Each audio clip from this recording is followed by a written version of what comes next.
Hello guys, welcome back to my channel Spark of Science. And आज का हमारा interesting topic है hydroponics, the new way of farming.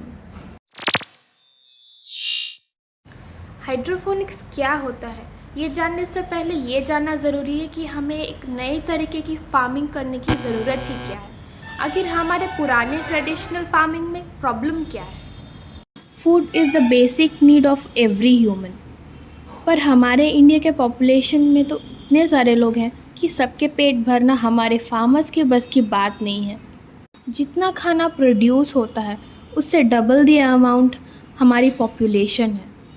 वैसे हमारे दो वाला कॉन्सेप्ट तो अभी आया है, बट पहले से इतनी सारे पॉपुलेशन हो चुकी है इंडिया में कि इसे कम करना किसी के बस की बात नहीं है। बट हम नए वे ऑफ फार्मिंग को इंट्रोड्यूस करके डेली के फूड नीड्स को हम मेकअप कर सकते हैं।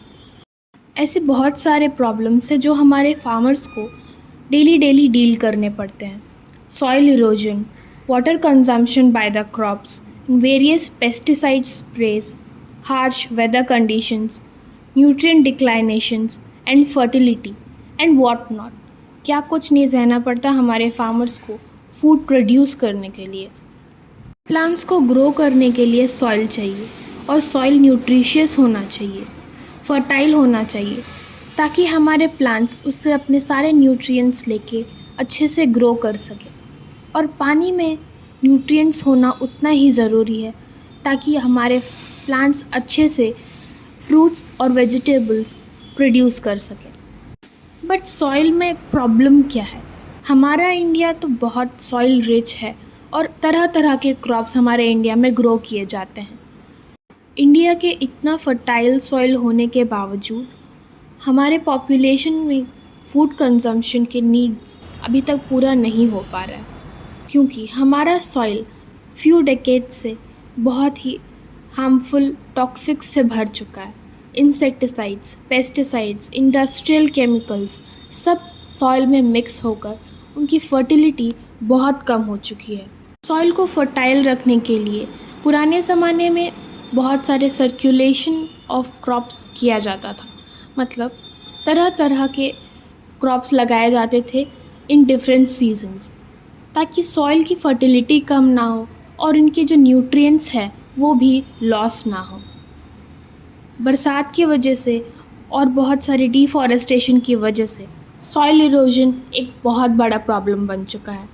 ये एक और मेजर प्रॉब्लम है जिसकी वजह से हम ना ही ज़्यादा फूड प्रोड्यूस कर सकते हैं और ना ही हमारे फॉरेस्ट एरियाज़ सिक्योर रह सकते हैं। Hydroponics is the alternative solution. Plants usually अपने रूट्स को सॉइल के अंदर डीपली ग्रो करते हैं ताकि वो वाटर कंज्यूम करके अच्छे से ग्रो हो सके। बट ये टेक्निक प्लांट्स को इजीली वाटर प्रोवाइड करता है और उन्हें ज़्यादा मेहनत करने की ज़रूरत नहीं पड़ती, जिसकी वजह से नॉर्मल प्लांट्स कंपैरेटिवली हाइड्रोपोनिक्स से ग्रो किए गए प्लांट्स 10 टाइम्स फास्टर ग्रो करते हैं। ये एक छोटा सा सेटअप हम घर पे भी बना सकते हैं और उन्हें अरेंज कर सकते हैं। ये कम स्पेस में हाइड्रोपोनिक्स हो जाता है। छोटा सा सेटअप जो हम बालकनी में भी लगा सकते हैं, क्योंकि इस मेथड के लिए ज़्यादा स्पेस की ज़रूरत नहीं होती। सिंपली इसे इंडोर फार्मिंग भी कहा जा सकता है।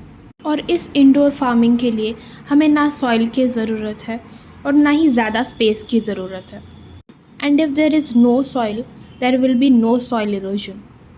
और पेस्ट कंट्रोल या फिर इंसेक्टिसाइड्स डालने की ज़रूरत भी नहीं पड़ती। ये इजीली रीग्रो हो जाते हैं और फ्रेशली अवेलेबल प्लांट्स। अब ये ज़रूरी तो नहीं नए सोल्यूशन में नए प्रॉब्लम्स नहीं आएंगे। इसके एडवांटेजेस जितना ज़रूरी है उसके डिसएडवांटेजेस पे भी गौर करना उतना ही ज़रूरी है।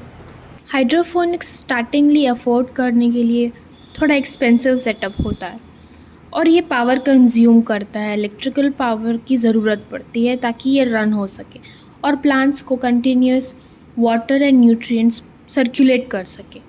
एंड ऑल्सो इन्हें थोड़ा कंटिन्यूस मॉनिटरिंग और मेंटेनेंस की ज़रूरत पड़ती है। And as well waterborne diseases के कुछ रिस्क हो सकते हैं। Hydroponics is not a permanent solution but a better alternative. Soil पे हमें प्लांट्स ग्रो करना बहुत ज़रूरी है और ज़्यादा से ज़्यादा सॉइल बचाना भी बहुत ज़रूरी है. So please keep growing plants and stop deforestation. That's it for today guys. And अगर आज आपको मेरा वीडियो पसंद आता है तो please do like, share and subscribe. Hit the bell icon and do support.